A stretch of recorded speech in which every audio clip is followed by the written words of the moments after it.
خطبة جمعة نسبت إلى إمام مسجد في السعودية. كما اصطلح لدولتنا الدعم والمساندة من قبل السلطات في الدوحة لميليشيات الحوثي الانقلابية.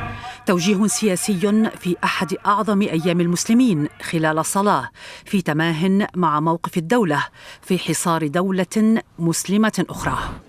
في غياب مساحات التعبير وممارسة الشأن العام، شكل رجال الدين أو الدعاة في الخليج والسعودية خاصة ما يمكن أن تسمى نخبة بديلة، يتحدثون في كل شيء، فلا هم شيوخ صرف ولا ناشطون سياسيون، وسريعون أيضا في الفتوى، إذ تلاقي السياسة في لحظتها فتنكر وجود أحزاب أو جماعات في الإسلام مثلا، وهذا اجتهاد معناه لا تحلم بحياة سياسية.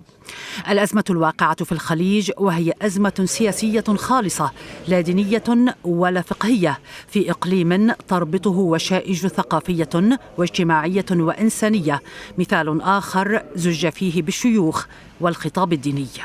في ساعة انقلبت دول على قطر وحاصرتها، والشيوخ المأمورون بالتبين اصطفوا في الساعة نفسها دون أن يعرف أحد متى تبينوا بالوجه الشرعي، غي القطريين من رشدهم كي يقفوا ضدهم، وعلى ما قام سندهم في تأييد حصار مسلمين وقطع أرحامهم في شهر مبارك، فضلا عن اجتراح فتوى غير مسبوقة في أن الحصار مصلحة للمحاصرين، وذلك ما قد يقود لاحقا إلى أن حصار فلسطين أو الحرب على أهلها مصلحة لهم لا يراها غير المفتي الذي أفتى. وقف كبار الدعاة ساكتين ثم أيدوا وانصرفوا أخيرا إلى ما هو آمن، نقاش حام في فقه العباءات لا يزعج أحدا بدل الصداع الدماء المسفوكة، وأمة يحاصر بعضها بعضا. في مصر أخذت الأمور شكلا هزليا أكثر، هذا مفتن سابق وهذا درس دين مفترض.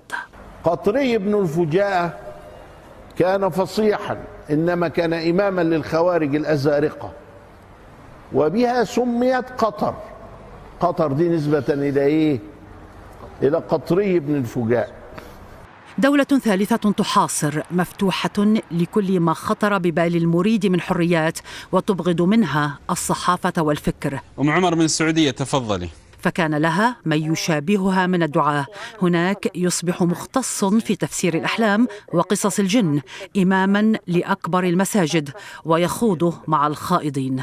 كل الدول العالم وظيفتها أن تبقى السعودية آمنة ومستقرة، لأنها قبلة المسلمين وعمدة الإسلام.